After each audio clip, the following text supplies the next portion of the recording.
Muy bien, bienvenido. Hoy empezamos con el capítulo número 4 de este gran libro, La mente como medicina, que si no viste los capítulos anteriores, está bueno que los veas antes de este. Y hoy empezamos con la parte 2. Recuerden que este libro está dividido en 3 partes. Fueron 3 capítulos de la primera parte, ahora empezamos con la parte 2, que es tratamiento para tu mente, y empezamos con lo que es el capítulo 4, ¿ok? Así que vamos a empezar en este momento. Capítulo 4, redefinir el concepto de salud. La gran mayoría de personas estamos obligados a vivir una vida de constante y sistemática duplicidad. Tu salud va a quedar afectada si, día tras otro, dices lo contrario de lo que sientes. Si te arrastras ante lo que no te gusta y te alegras de lo que no va a traerte más que infortunios. Nuestro sistema nervioso no es una ficción, es parte de nuestro cuerpo físico y el alma existe en un espacio dentro de nosotros, como los dientes de nuestra boca. No puede ser violada para siempre con impunidad. Boris Pasternak, doctor Zhivago. Esto ya marca como una pequeña introducción de lo que va a ser el capítulo, ¿no? Que tiene que ver con esto de, para estar sanos, hagamos lo que nos hace bien y no andemos aguantando lo que nos hace mal. Entiendo yo. Gran tema en la salud, porque hay muchísima gente que está mal porque estuvo toda la vida haciendo cosas que no quería, complaciendo a todo el mundo a costa de su salud. Y esto lo sabemos y creo que lo sabemos todos, ¿sí? Vamos a empezar.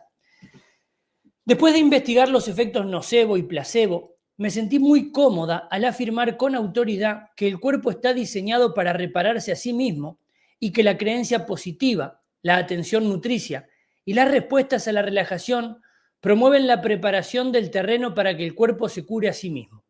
Pero, ¿la creencia positiva y la atención nutricia son de verdad suficientes para curar el cuerpo en un porcentaje significativo de veces? Tenía la sensación de que no era todo tan sencillo.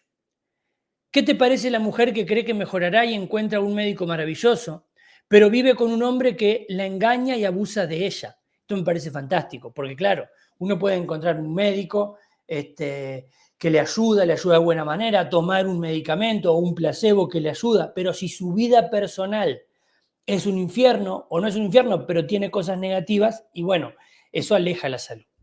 ¿Qué me dices de la persona enferma que se agota 12 horas al día en un empleo denigrante que le obliga a vender su integridad para traer a casa un sueldo? Y la persona que fuma, bebe y come pasta y pizza y vive hasta los 100 porque su vida está tan llena de amor, vitalidad e intención que no quiere dejarla. Esto es otro punto fantástico y vamos a ir analizándolo. Me da la sensación de que hay mucho más de lo que pensamos detrás de tener una salud óptima, y vaya si lo hay.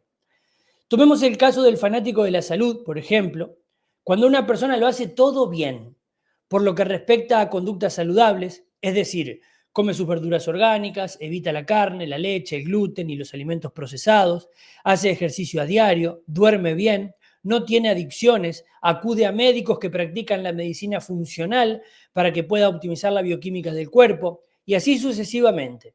Deberíamos esperar que viviera una larga y próspera vida y que muriera de muy anciana mientras duerme plácidamente, ¿verdad? Entonces, ¿por qué tantos fanáticos de la salud están más enfermos que otros que se ponen hasta las botas en una barbacoa, consumen gran cantidad de cerveza, duermen 5 horas por la noche y vegetan en el sofá de la caja boba? Esto es una gran pregunta y está buenísimo que nos lo preguntemos.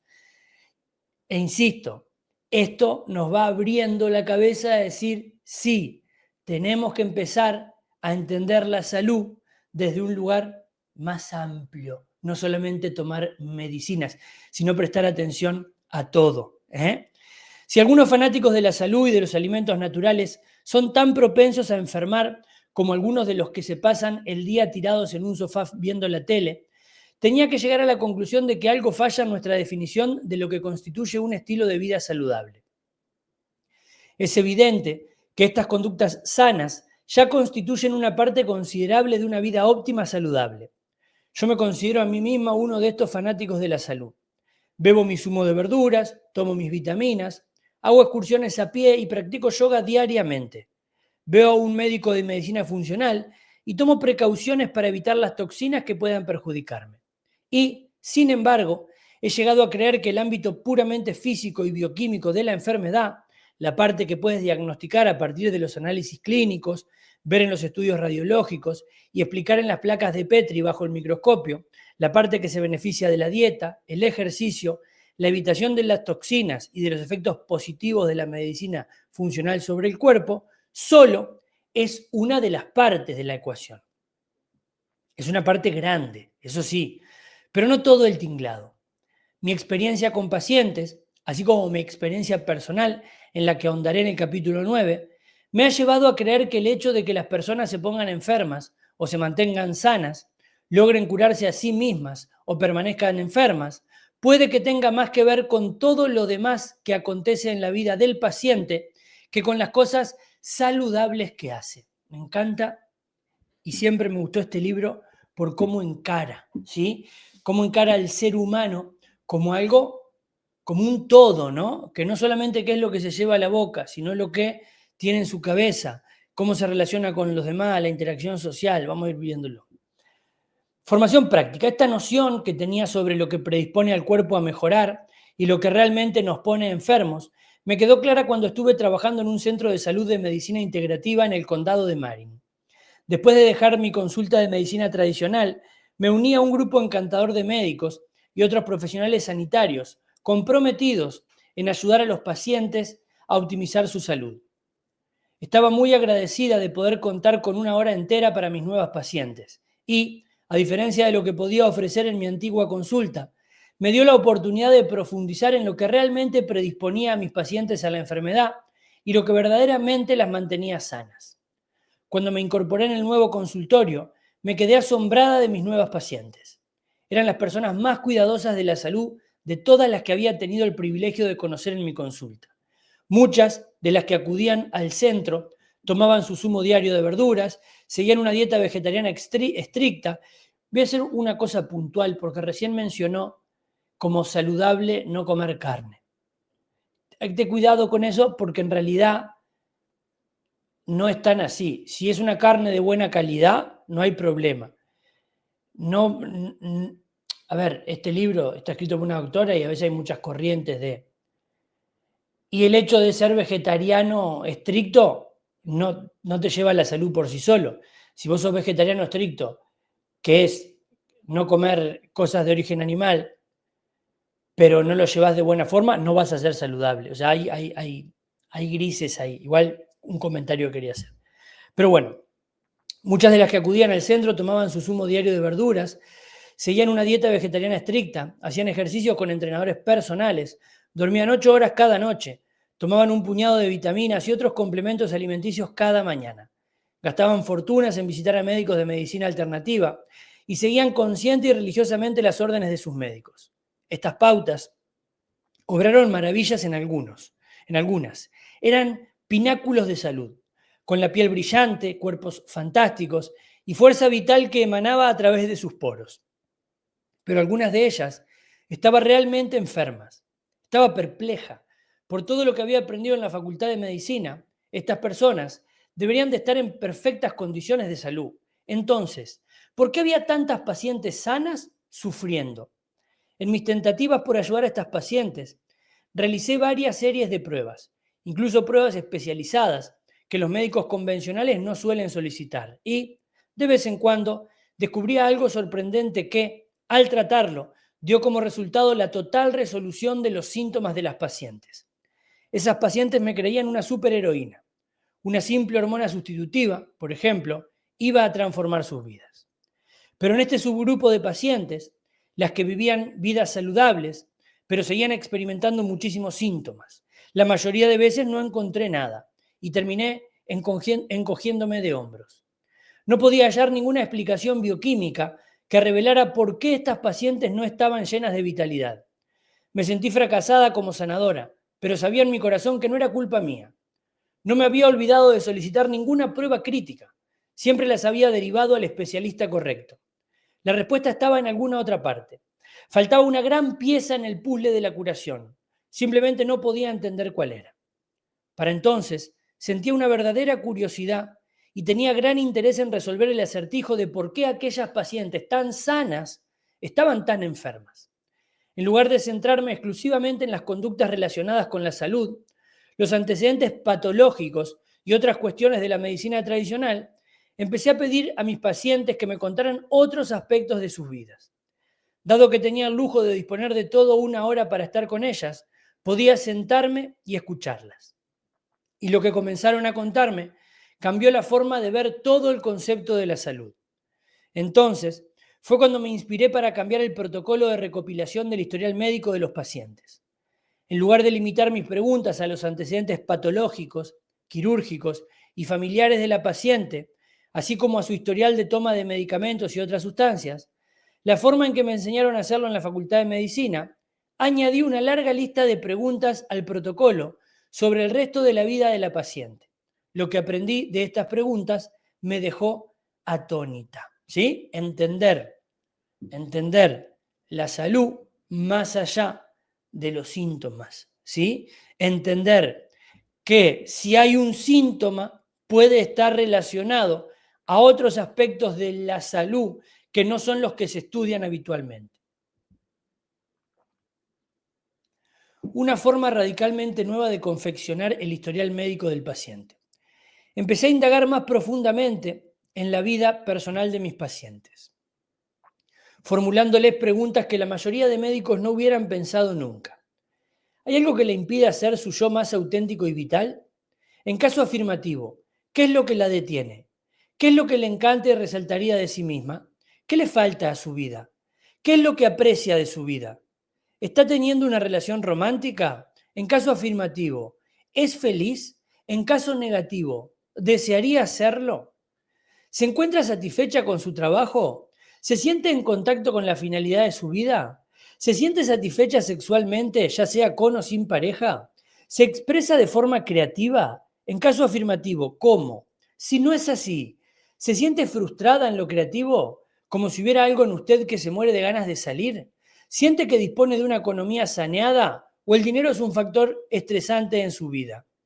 Si su hada madrina pudiera cambiar una sola cosa de su vida, ¿qué desearía? ¿Qué normas sigue con las que desearía romper? Descubrí que las respuestas de mis pacientes me aportaban mayor conocimiento del por qué podían estar enfermas que cualquier analítica, revisión de su historia clínica o examen radiológico. El diagnóstico solía ser claro como el agua de una forma que anteriormente no había visto por no hacer las preguntas correctas. Llegué a ver que estas pacientes eran enfermizas, no por tener malos genes o malos hábitos de salud, ni siquiera por mala suerte, sino porque se sentían dolorosamente solas o tristes en sus relaciones, estresadas por el trabajo, histéricas por culpa de su economía o profundamente deprimidas. Como respuesta a la pregunta, ¿qué le falta a su vida? La mayoría escribió una larga lista de cosas. Y cuando les pregunté lo mismo en persona, un gran número de estas pacientes rompieron a llorar. Algo había que no tenía nada que ver con las verduras, el ejercicio o las vitaminas. Por otra parte, tenía otras pacientes que comían mal, rara vez hacían ejercicio, se olvidaban de tomar los complementos alimenticios y que, en apariencia, disfrutaban de una salud perfecta.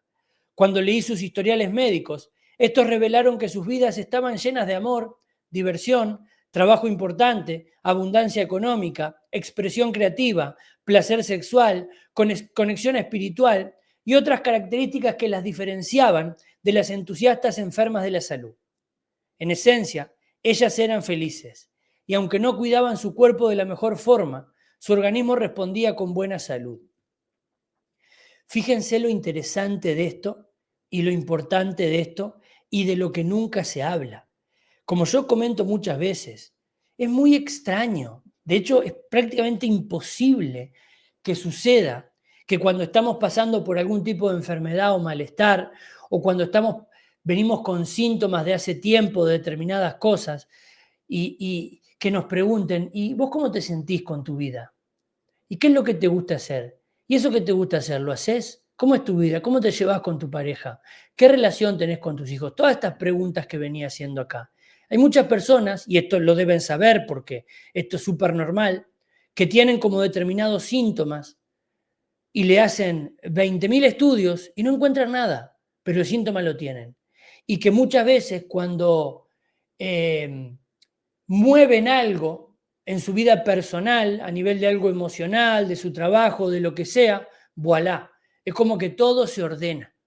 Claro, nunca nos han enseñado que la salud va directamente relacionada con cómo estamos en la vida, las cosas que hacemos, qué tan solos estamos o no, o si andamos complaciendo a los demás o no. Y esto es extremadamente interesante. Yo trabajo ayudando a las personas a adelgazar hace muchos años y muchas veces sucede esto. Personas que dicen, no, yo trato de hacer lo mejor que puedo, pero no entiendo. Y es rascarse un poquito, o sea, con 2 preguntas, y como dice la doctora Lisa Rankin aquí en el libro, hay personas que vos les haces 1 o 2 preguntas y de no entiendo por qué me pasa esto, pasan en 2 segundos a romper en llanto y, no, y con una angustia enorme adentro. ¿Sí? Hace poco me pasó alguien que me dijo, Federico, no entiendo por qué no puedo tener buenos resultados en mi adelgazamiento. A lo que yo le pregunté, pero vos cómo estás? ¿Hay algo emocional en tu vida, algún tema personal o lo que sea? Y ahí me acuerdo que me escribió un mail con todo, o sea, con toda una cosa grandísima de todo lo mal que la estaba pasando por diferentes circunstancias en su vida. Entonces yo muchas veces termino diciendo, bueno, acá antes de ponernos a pensar en adelgazar o lo que sea, vamos a ponernos a ver cómo podemos nosotros ir solucionando esos temas, ¿ok? Solucionando o mirándolos de otra manera. Pero bueno, seguimos. Fue entonces cuando comencé a formular a mis pacientes 2 preguntas que fueron como una mina de oro. ¿Qué piensa que se encuentra en el trasfondo de su enfermedad? Obviamente yo entiendo que a la mayor parte de las personas que le preguntas esto te mirarían y se reirían, ¿no? O sea, que es como, a ver, doctor, yo vengo a que usted me diga qué es lo que tengo, yo qué sé qué es lo que hay atrás de mi enfermedad. Es como yo pregunto muchas veces, ¿qué creen que es lo que genera el sobrepeso en tu vida? ¿Qué hay de positivo en el sobrepeso? ¿Por qué hay algo que te traba en el adelgazamiento? Y a veces hay personas que me miran como diciendo, Federico, yo qué sé, explícamelo vos, no tengo ni idea. Y como te decía recién, a veces rascas un poquito y salta toda una catarata de cosas que vos decís, bueno, es que estaba ahí. Pero claro, la persona no lo ve, ¿por qué? Porque no se le ha educado a que eso puede suceder. Y lo más importante, ¿qué necesita su cuerpo para curarse? Otra cosa, el paciente va a decir, ¿y yo qué sé? Decime vos, mandame vos la medicina. O sea, ¿para qué estudiaste? ¿Para que sea yo quien te tenga que decir qué es lo que tengo que hacer? Hay que empezar a ver la salud de otra manera. Cuando empecé por primera vez a hacer estas preguntas, supuse que la gente me respondería que la causa de su enfermedad era un desequilibrio hormonal o una alimentación poco saludable. Pensé que podrían compartir sus intuiciones conmigo. Cosas como, creo que elegiré la terapia craniosacral en lugar de un tratamiento físico, o voy a esperar a tomar este medicamento contra el colesterol, primero trataré de cambiar mis hábitos alimenticios. A veces, las pacientes respondían con nuevas percepciones sobre los cambios convencionales relacionados con la salud que tenían la sensación de necesitar. Cosas del tipo, realmente necesito un antidepresivo, o los antibióticos van a funcionar, o necesito perder unos 10 kilos, o lo que necesito en realidad es recuperar el equilibrio hormonal. Pero, por lo común, cuando les pregunté qué piensa que se encuentra en el trasfondo de su enfermedad, mis pacientes respondieron cosas como estas. Doy hasta agotarme. Me siento desdichada en mi matrimonio. Odio a muerte mi trabajo. Necesito tiempo para mí. Estoy tan sola que me llamo a mí misma para irme a dormir cada noche. No estoy en contacto con mi propósito vital. Ya no creo en Dios. Me odio tanto que no puedo ni mirarme al espejo. Estoy evitando enfrentarme a la realidad. No puedo perdonarme lo que hice. Estoy viviendo una mentira y me siento como un fraude total. Si alguien se siente identificado en algunas de estas cosas, no piense que es alguien raro. Esto es lo más normal del mundo, tener alguno de estos temas. Porque no nos enseñan a tener una vida lo más plena posible. No nos enseñan. Entonces muchas veces no nos desarrollamos ni buscamos las cosas que nos hacen bien. Y cuando les pregunté, ¿qué necesita su cuerpo para curarse?, me impactaron las respuestas que me dieron. Tengo que dejar el trabajo, es hora de que por fin salga del armario para que lo sepan mis padres, debo divorciarme, Yo muchas veces lo digo esto, lo digo un poco en broma, pero muchas veces en serio. Yo nunca le dije a alguien que se tenía que divorciar, pero la verdad es que muchas veces cuando te hacen cuentos o te cuentan historias, y la verdad es que muchas veces la respuesta es divorciate. Yo nunca le dije a nadie por un tema de que en realidad un coach no tiene que decirle a la gente lo que tiene que hacer. Tiene que formular preguntas para que la persona sola se dé cuenta. Porque aparte es irresponsable decirle a alguien divorciate, pero yo muchas veces lo digo un poco en broma, un poco en serio. Es que a veces a veces la solución es el divorcio. ¿Eh? Lo digo porque aparte es un ejemplo claro esto.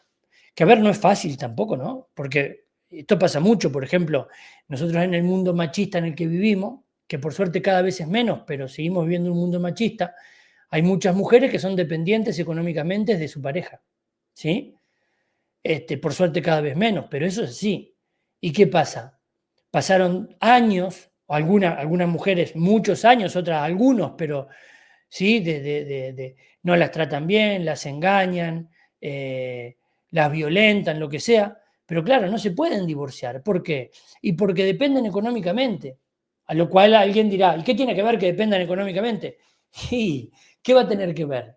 O sea, uno necesita dinero para vivir, no es tan fácil. Pero hay muchísima gente, mucha, enferma por la infelicidad de su matrimonio, mucho más de lo que nos podemos imaginar. Tengo que acabar mi novela, necesito contratar a una canguro, estoy tan sola que necesito hacer amistades, necesito meditar cada día, tengo que confesarle a mi marido que estoy teniendo una aventura amorosa, necesito perdonarme a mí misma, necesito quererme a mí misma, necesito dejar de ser tan pesimista. No, eso necesito perdonarme a mí misma o a mí mismo.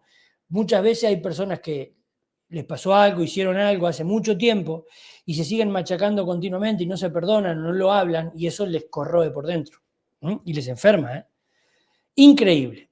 Mientras que muchas pacientes sencillamente no estaban preparadas para hacer lo que sabían que su intuición les indicaba que su cuerpo necesitaba, mis pacientes más valientes escucharon a su sosegada voz interior y realizaron cambios radicales. Algunas dejaron sus empleos, otras se separaron de su cónyuge, algunas se mudaron a una nueva ciudad, otras siguieron, por fin, sus sueños reprimidos durante años. Los resultados que obtuvieron estas pacientes fueron increíbles. A veces, una larga lista de enfermedades podía desaparecer rápidamente. Mis pacientes se estaban curando a sí mismas después de años de tratamientos médicos que habían demostrado ser inútiles. Estaba asombrada. Y sí, claro, porque si vos, por ejemplo, estás en una relación que te mantiene en estrés, recuerden cuál es la base de este libro. Cuando estamos estresados, el cuerpo no se puede autorreparar. Cuando estamos en estado de relajación, el cuerpo se puede autorreparar porque es lo natural del cuerpo. Si vos estás en una relación, en un trabajo, en un recuerdo que te mantiene estresado, no deja que tu cuerpo sane por sí mismo. Cuando sacás eso, es cuando el cuerpo empieza a responder mucho mejor. Entonces, esto es bien interesante. Y esto que dice que no mucha gente está preparada como para hacer lo que sabe que tiene que hacer, yo te lo digo siempre también. A veces hay personas que dicen, no, porque tengo ansiedad, ¿no? Lo cual tiene ansiedad, obviamente. Y yo muchas veces digo, a ver, pregúntate por qué tenés esa ansiedad. Porque hay explicaciones en general para las cosas. Las cosas no pasan porque pasan porque hay una causa. ¿Por qué tenés esa ansiedad? Muchas veces la respuesta la saben las personas. Pero claro, reconocer esa respuesta implica que tengamos que hacer cambios. Y a veces, como mencionaba hace un momento, hacer cambios no es tan fácil porque nos moverían muchísimas cosas en nuestra vida. Entonces, por eso es que no es tan sencillo y bueno, es complejo, ¿no? Es complejo, pero bueno, siempre se puede hacer algo. Una historia de autocuración. Marla era el estereotipo de residente del condado de Marin. Era vegetariana, realizaba excursiones a pie y practicaba yoga. Competía en triatlones, tomaba docenas de complementos alimenticios que le había dado su naturópata y evitaba el alcohol, el tabaco y las drogas ilegales.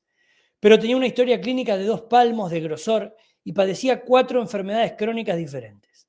Marla oyó hablar de sus amigos sobre mi poco habitual consulta médica y programó una visita conmigo para ver si podía averiguar por qué seguía estando enferma, a pesar de todos sus esfuerzos por mejorar. Al leer el nuevo historial médico que indagaba en la vida personal de Marla, encontré que era una mujer desgraciada. Sufría de malos tratos físicos y psíquicos en su matrimonio y no practicaba el sexo desde hacía 2 años. Se sentía frustrada creativamente porque su marido no apoyaba su pasión por el arte y estaba tan ocupada en el trabajo y entrenando para sus competiciones que no le quedaba tiempo para pintar. Además, estaba agotada por cuidar de su madre anciana y enferma que vivía con ella. Después de acabar de leer su historial, supe que el cuerpo de Marla nunca iba a estar bien hasta que ella sanara los demás aspectos de su vida. Con todas esas emociones negativas llenando su mente y todas esas hormonas del estrés corriendo por su organismo, ninguna verdura, complemento alimenticio, programa de ejercicio ni medicamento iba a ser lo suficientemente fuerte para contrarrestar los efectos perjudiciales para la salud de las respuestas crónicas al estrés sobre su cuerpo. Tras haber compartido con Marla lo que pensaba sobre el verdadero motivo por el que sufría su cuerpo, le hice la pregunta del millón. ¿Qué necesita tu cuerpo para curarse? Ella contestó, necesito mudarme a Santa Fe. ¿Por qué Santa Fe?, inquirí. Tengo una casa de vacaciones en Santa Fe y cuando voy allí desaparecen todos mis síntomas, replicó. Quizás había una explicación bioquímica para esto. Es posible que ella tuviera alguna sensibilidad química a algo en su casa de Mill Valley. Quizás era alérgica a algo que crecía en el área de la bahía de San Francisco, pero no en Santa Fe. Quizás el clima o la comida, o cualquier otro factor medioambiental, podía explicar esta tremenda diferencia. Pero lo dudaba, por lo que animé a escuchar el deseo de su cuerpo y de su intuición. Un año más tarde, recibí una llamada de Marla diciéndome que se había trasladado a Santa Fe. Para llevar a cabo esta drástica mudanza, había vendido su empresa y ayudado a su madre a establecerse por su cuenta en una maravillosa residencia de jubilados cerca de Santa Fe, donde ella podía ir a visitarla los fines de semana. También presentó una demanda de divorcio de su marido y al llegar a Santa Fe se matriculó en la Escuela de Bellas Artes.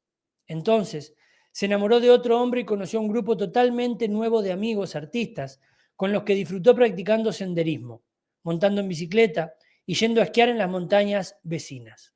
Lo más importante que me contó fue que todos sus síntomas habían desaparecido, como por arte de magia, a los 3 meses de haberse trasladado allí. Como comentario sobre esto, porque una vez se lee cosas en estos libros, digo así, no es tan fácil, ¿no? Estamos de acuerdo, porque digo, no, bueno, voy a dejar mi trabajo, me voy a mudar y me voy a divorciar. Que, a ver, probablemente a veces sea la solución, pero no es tan fácil, ¿no? Entonces, esto hay que tomarlo con responsabilidad, ¿sí? A veces, por ejemplo, si se tiene un trabajo que medianamente me estresa y no puedo cambiar de trabajo por diferentes circunstancias, porque tengo un buen sueldo, porque es el sustento económico que me permite estar tranquilo y demás, muchas veces lo que se puede hacer es cambiar la manera en la que yo concibo el trabajo. Aceptar el trabajo que tengo en lugar de seguir luchando mentalmente y quejándome todos los días por lo que tengo. O sea, reconfigurar la percepción de mi trabajo en mi mente, verlo de otra manera. Ya con eso nos ayuda mucho, ¿sí? Y poder hacer cosas que tengan que ver con el arte sin la necesidad de mudarte a otra ciudad y anotarte en la Escuela de Bellas Artes, porque capaz que donde vos vivís no hay Escuela de Bellas Artes. Pero bueno, yo creo que el mensaje se entiende bastante bien y es interesante, ¿sí? ¿Cómo tu estilo de vida afecta a tu cuerpo? Las afecciones de salud de Marla no se curaron con un medicamento, un complemento alimenticio o con una intervención quirúrgica, sino reduciendo el estrés en su vida, relajando su mente y cuerpo, persiguiendo un sueño, encontrando el amor y llenando su cuerpo con las hormonas inductoras de la salud, a la vez que lo limpiaba de hormonas del estrés perjudiciales. Estos cambios dieron como resultado modificaciones fisiológicas mensurables en su organismo. Y esto no se limitó a Marla. Fui testigo de transformaciones similares en docenas de pacientes. Finalmente, me di cuenta de que el enfoque casi exclusivo de los médicos en la bioquímica del cuerpo, a menudo con la exclusión de la salud de la mente, hacía a los pacientes un flaco favor. Mi experiencia con las pacientes del condado de Marin alimentó la siguiente fase de mi investigación sobre lo que conduce a una salud óptima y a la longevidad. con la misma pasión que me llevó a la biblioteca en busca de pruebas de que la mente puede curar el cuerpo, volví a la literatura médica en busca de que otra cosa, más allá de las conductas tradicionales, inductoras de la buena salud que me habían enseñado en la Facultad de Medicina, afecta a la salud del cuerpo a través de la salud de la mente. Mi teoría de que el estilo de vida por el que se opta puede dar como resultado cambios fisiológicos en el cuerpo, se aplica por extensión a la gente con la que interaccionas en tu vida personal y profesional. A cuánta libertad creativa experimentas, a cuán conectado espiritualmente te sientes, a tu relación con el dinero y a cuán feliz eres. La gente que adopta un estilo de una vida feliz y saludable, como la que se deriva de encontrar una pareja cariñosa, de por vida, que brinde apoyo moral, mantener estrechas relaciones con amigos y familia y dedicarse a realizar un trabajo que les encanta, llevan una vida llena de positividad que optimiza la respuesta de relajación, contrarresta la respuesta al estrés y conduce a una salud mejor. Todos sabemos que el estrés es malo de un modo vago tipo, ¿qué esperas que haga al respecto? Pero después de mi investigación inicial, ahora he comprendido el claro vínculo entre el estrés que experimenta la mente y la forma en la que el cuerpo se daña. Observé cómo los factores de estrés emocional asociados a la soledad, la frustración en el trabajo, la preocupación por el dinero y el miedo podían desembocar en una enfermedad. ¿Había otros científicos estudiando esta clase de vínculos? ¿Había alguna prueba que apoyara la idea de que las buenas relaciones conducen a una mejor salud o que el estrés en el trabajo conduce a la enfermedad? Era hora de volver a las revistas científicas. Me planteé el objetivo de probar que cada faceta de cómo vives la vida afecta a la salud de la mente y con ello a la salud del cuerpo. Deduje que, para vivir con plena vitalidad, prevenir la enfermedad u optimizar las probabilidades de remisión de la enfermedad, necesitarías relaciones saludables, es decir, una sólida red familiar, amigos, seres queridos y compañeros de trabajo. Una forma saludable de pasar el día que merezca la pena, tanto si trabajas fuera de casa como dentro. Una vida creativa sana que se exprese plenamente para permitir que tu alma cante su canción.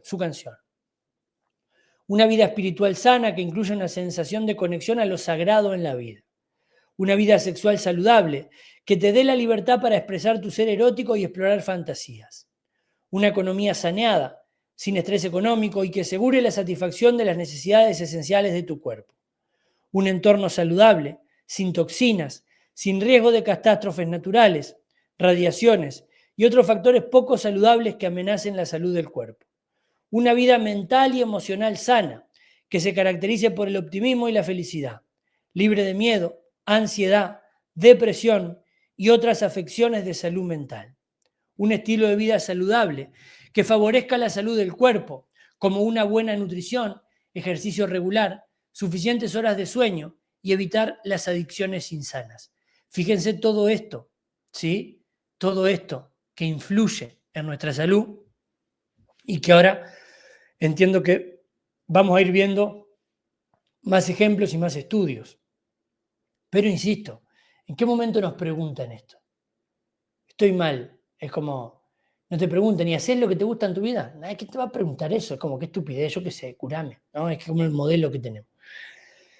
Las pruebas científicas que descubrí prueban que mi teoría es correcta. Cada uno de estos aspectos de tu vida, tus relaciones, tu trabajo, tu creatividad, tu espiritualidad, tus relaciones sexuales, etc., tiene el poder de estresarte o relajarte. Una relación saludable provoca respuestas de relajación en el cuerpo. En cambio, una insana lanza la respuesta al estrés. Una vida espiritual sana genera emociones positivas, como alegría, esperanza y una sensación de identidad y hace que se conecte la respuesta de la relajación. Una vida espiritual poco saludable, como aquella en la que te sientes juzgado por tu comunidad espiritual, con miedo al castigo por una deidad vengativa o amenazado con consecuencias negativas, como ir al infierno, está ligado al arranque de respuestas al estrés. Fíjense cómo todo incide, ¿eh? No es suficiente centrarse únicamente en el cuerpo sin tener en cuenta la salud de la mente. Promover la salud del cuerpo sin fomentar la salud mental es una tarea inútil. Hasta que no nos demos cuenta de que nuestro cuerpo es un espejo de nuestra salud interpersonal, espiritual, profesional, sexual, creativa, financiera, ambiental, mental y emocional, no sanaremos verdaderamente. De hecho, Los datos científicos sugieren que, al menos en ciertos casos, la salud mental es tan importante como la salud del cuerpo, si no lo es más. El cuerpo no alimenta la forma en que vivimos nuestras vidas. En cambio, es un espejo de cómo vivimos nuestras vidas. En cambio, ya lo leí, el cuerpo es el reflejo de la suma de nuestras experiencias vitales. Como la paciente con dolor pélvico, que solo experimenta este malestar cuando su maltratador y controlador jefe se pasea por su oficina. Ella acude al ginecólogo, quien le diagnostica una endometriosis y le sugiere una intervención quirúrgica como tratamiento, a la vez que la deriva al urólogo. Así, ella visita al urólogo, que mediante una cistoscopía, un tubo con una cámara en su extremo que se introduce en la vejiga, le diagnostica una cistitis intersticial, pero le aconseja que consulte con el gastroenterólogo, solo para confirmarlo. A continuación, ve al gastroenterólogo, quien le practica una colonoscopía y la hostiga con la etiqueta del síndrome de colon irritable. Sin embargo, nadie le ha hablado nunca del hecho de que su dolor solo aparece cuando su jefe entra en la oficina. Nadie sugiere que quizás el estrés de su trabajo y su deficiente relación con su jefe se está manifestando a través de síntomas físicos, a causa de las repetidas respuestas al estrés que suceden en su cuerpo. Quizá, más que medicamentos o cirugía, lo que necesita es un nuevo trabajo para que pueda curarse de sus pensamientos negativos y permitir a su cuerpo repararse a sí mismo. Esto pasa, ¿eh? Mucho. Seguimos. Enfermo frente a sano. Si la salud del cuerpo requiere la salud de la mente, ¿cómo llamaremos a este tipo de salud? Nuestro sistema sanitario ni siquiera dispone de las palabras para describir esta clase ampliada de salud. La definición habitual de la palabra salud no tiene en cuenta si te sientes realizado en el trabajo, o feliz en tu matrimonio, o rodeado de un grupo de personas que te quieren. En la Facultad de Medicina me enseñaron que existen dos tipos de personas: las personas enfermas y las personas que están bien. Todos sabemos quiénes son las personas enfermas. Son las que en una exploración física les detectan alguna anomalía. Presentan alteraciones en las analíticas y en las radiografías y se consideran enfermas o manifiestan clínicamente una enfermedad. Terminan tomando medicamentos y si los médicos consiguen evitar que aterricen en la cama de un hospital o peor aún que mueran, exhalamos un suspiro de alivio. Si vamos un poco más allá y les ayudamos a hacer modificaciones físicas en su estilo de vida que beneficien a su cuerpo, como variar su alimentación o dejar de fumar, y estos cambios les hacen sentirse menos enfermos, podemos darnos una palmadita en la espalda y considerar que hemos realizado un buen trabajo. Las personas sanas, por otro lado, presentan exploraciones físicas normales, resultados normales en los análisis clínicos y en las radiografías, y, por lo general, no suelen manifestar ninguna enfermedad. Y si las tienen, las controlamos con medicación, cambios en la alimentación, ejercicio, pérdida de peso o cualquier cosa que funcione para mantenerlos bien. Como profesionales sanitarios, nuestro objetivo es evitar que la gente enferme y, afortunadamente, el aumento de la conciencia de la salud preventiva nos ha ayudado a cumplir esta meta. La educación en salud pública sobre las conductas inductoras de buena salud, como seguir una alimentación correcta, hacer ejercicio de forma regular, dejar de fumar, controlar el peso, vacunarse y los programas de cribado o detección sistemática del cáncer, ha contribuido al bienestar de la población general. Y, sin embargo, mientras la tecnología en el ámbito médico avanza a pasos agigantados y continúa creciendo nuestra comprensión de lo que evita la enfermedad, nuestra sociedad es cada vez más obesa, hipertensa y diabética. Sufre de infartos, ictus y cáncer y se dopa con fármacos para la ansiedad, la depresión o el trastorno bipolar. Esto es una descripción clara de la actualidad hoy en día, ¿sí? O sea, más enfermedades, más enfermedades, más enfermedades, más medicamento, más medicamento, más medicamento, ¿sí? Esa es la realidad. Hay una tercera categoría de pacientes que se sitúan entre la gente enferma y la gente sana. No están técnicamente enfermos, pero tampoco se encuentran exactamente bien. Sus análisis de sangre aparecen normales. Presentan constantes vitales estables. Sus exploraciones físicas no arrojan malos resultados. Y no obstante, sienten que su vitalidad flaquea. Hay una epidemia de pacientes como estos por ahí. La gente que sufre esta epidemia acude al médico con la sensación de estar agotados. Asimismo, se sienten deprimidos y ansiosos. Por la noche dan vueltas en la cama. Padecen una disminución de la libido, ganan peso, se adormecen con diferentes adicciones y refieren vagos síntomas físicos como molestias musculares o mialgias, dolor de espalda y cuello, trastornos gastrointestinales, cefaleas, opresión en el pecho y mareos. Con la sospecha de que algo anda muy mal, los pacientes que sufren la epidemia van al médico sabiendo que algo no debe ir bien. El médico solicita una serie de pruebas y termina declarando al paciente bien. Solo es el paciente el que no se siente bien. Dado que los médicos no podemos encontrar una explicación bioquímica para los síntomas que experimentan estos pacientes, tendemos a tratarlos con antidepresivos y otros medicamentos que son como una especie de cajón desastre, que no abordan la causa raíz de los problemas y los pacientes no suelen experimentar ningún alivio. Por ello, acuden a otro médico e inician todo este proceso de nuevo, porque claramente algo anda mal. Y tienen razón, algo anda mal, pero no es lo que ellos piensan.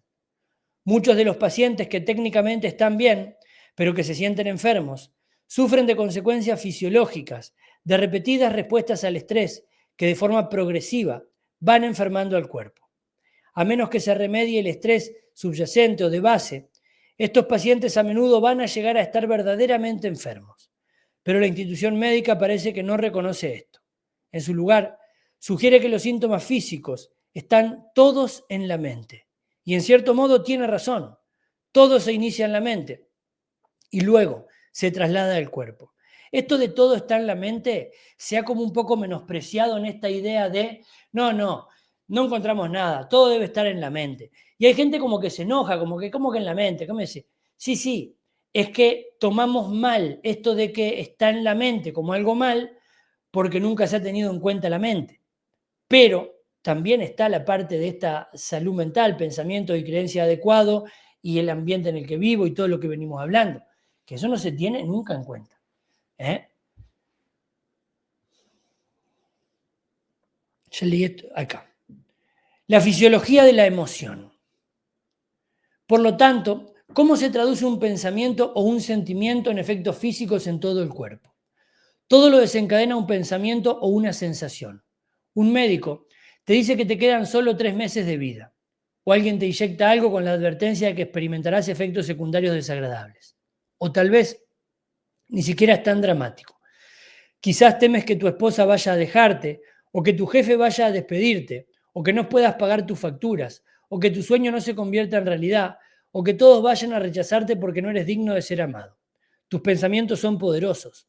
Tu mente consciente, que reside en el prosencéfalo o cerebro anterior, sabe que estás asustado. Pero el paleocórtex, o zona más primitiva del cerebro, es decir, el área cercana al tronco encefálico que alberga el hipotálamo, no puede diferenciar entre un pensamiento abstracto de miedo y una amenaza vital auténtica. Esta parte instintiva del cerebro piensa que estás a punto de morir y esto estimula la respuesta al estrés, poniendo en marcha los mecanismos de alarma, activando el eje hipotálamo hipófiso suprarrenal, conectando el sistema nervioso simpático, bloqueando el sistema inmunitario y preparándote para correr, alejándote del peligro. Cuando tu cuerpo se encuentra en medio de una respuesta al estrés, las funciones de automantenimiento y autorreparación del organismo se detienen por completo. Esto es lo que mencionaba hace un ratito y que tiene que ver directamente con la premisa de este libro. Cuando estoy estresado, mi cuerpo no funciona bien, por lo tanto no hay autorreparación. Al contrario, cuando estoy estresado es cuando más se desarrollan las enfermedades, porque el cuerpo no está funcionando bien. Estas respuestas al estrés estaban destinadas a ser activadas únicamente muy raras veces. Se supone que el cuerpo sano está en un estado relajado de descanso fisiológico la mayor parte del tiempo.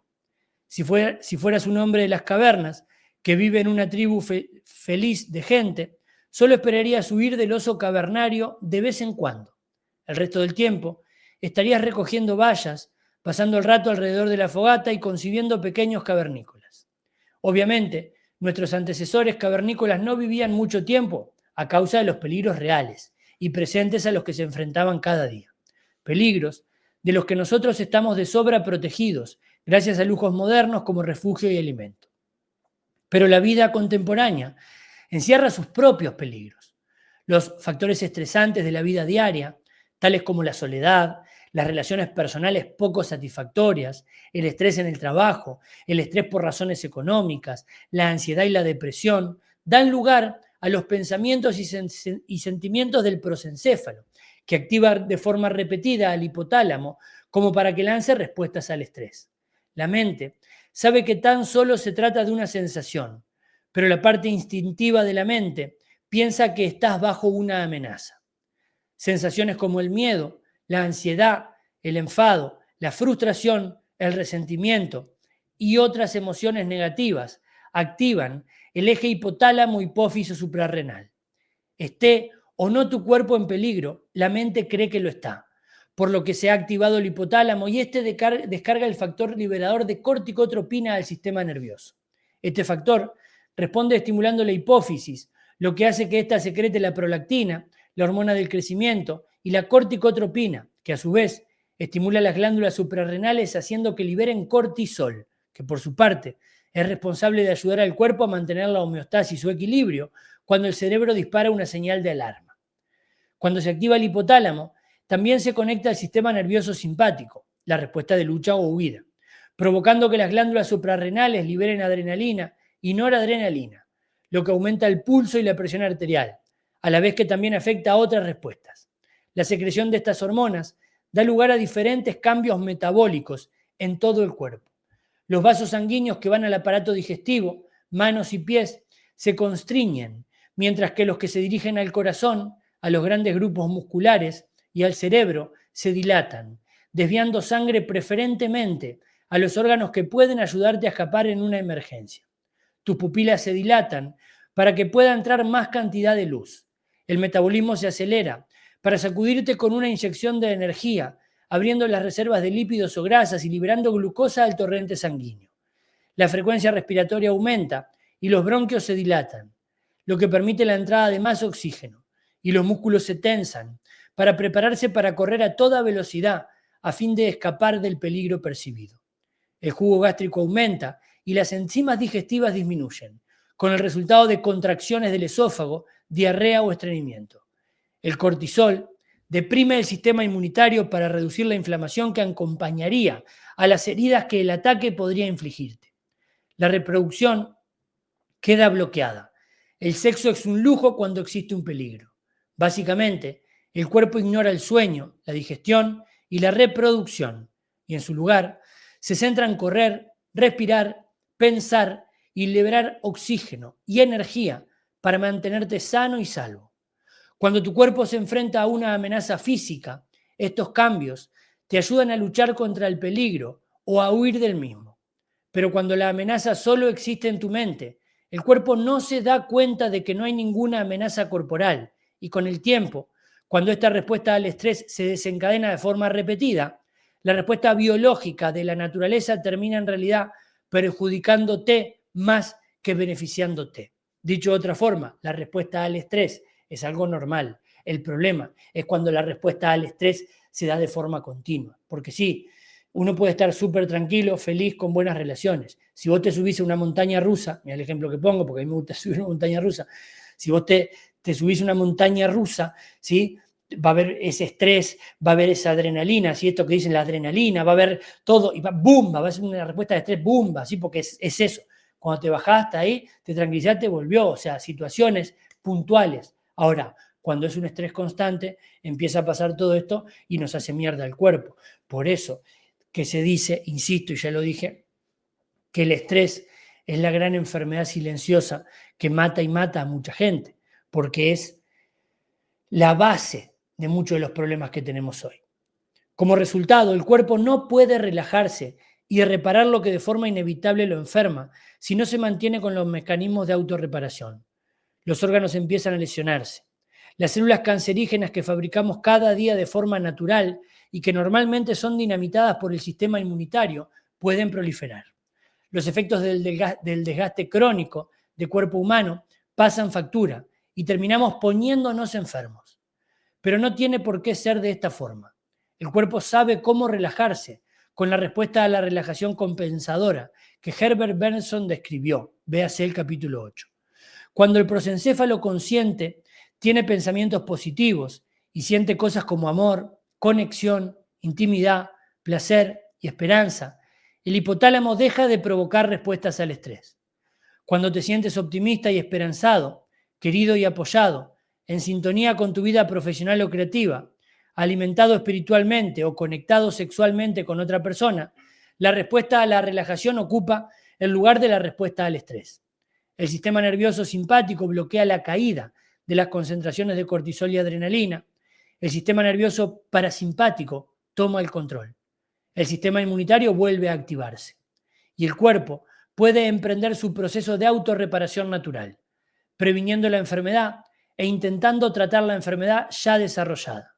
Como resultado, es más probable que una enfermedad se evite en personas que están bien, y la enfermedad puede incluso ser tratada en las personas enfermas.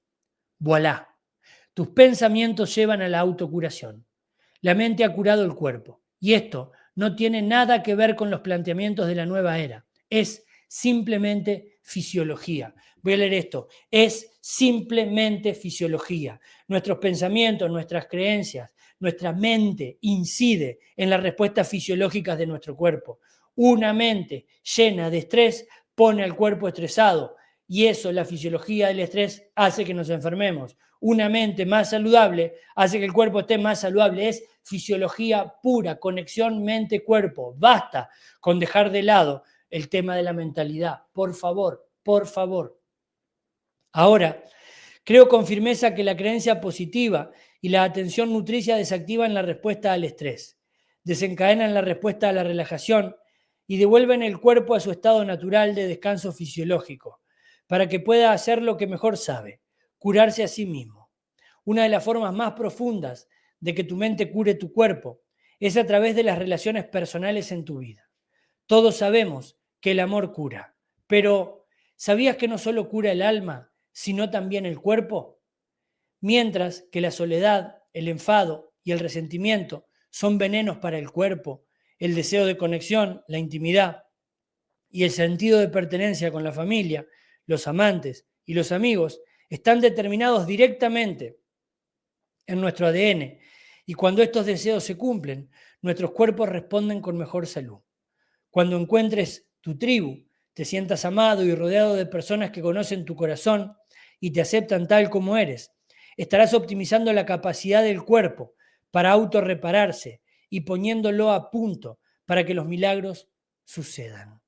Y acá, ¿sí?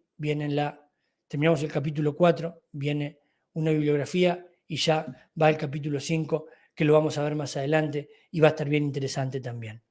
Pero como comentario de este capítulo, no solamente aquellas cosas que nos dan, digamos, ¿no?, de afuera, o el hecho de creer en alguien incide en la salud, sino también el tipo de vida que vivimos en cuanto a las cosas que hacemos, cómo las hacemos, dónde las hacemos, con quién las hacemos, si estamos respondiendo a lo que nos hace bien o estamos respondiendo a lo que les hace bien a los demás y dejándonos para lo último. Yo lo decía, la verdad, está lleno de gente enferma y directamente enferma. ¿Por qué? Porque se dejó para lo último. Porque lo último que hace es pensar en ella misma, en las cosas que quiere. Y eso nos termina enfermando. Y esto está estudiado que es así. Entonces, esto quiere decir que yo no tengo que complacer a nadie y tengo que pensar solo en mí. No quiere decir eso directamente, pero en algún punto quiere decir, pensá primero en vos, ¿sí? Para estar bien, y estando bien probablemente vas a poder complacer mucho mejor a otras personas en caso de que quieras hacerlo. Pero bueno, esto fue el capítulo número 4, más adelante volvemos con el 5, espero que te esté gustando este libro, es súper interesante. Nos vemos en el próximo video.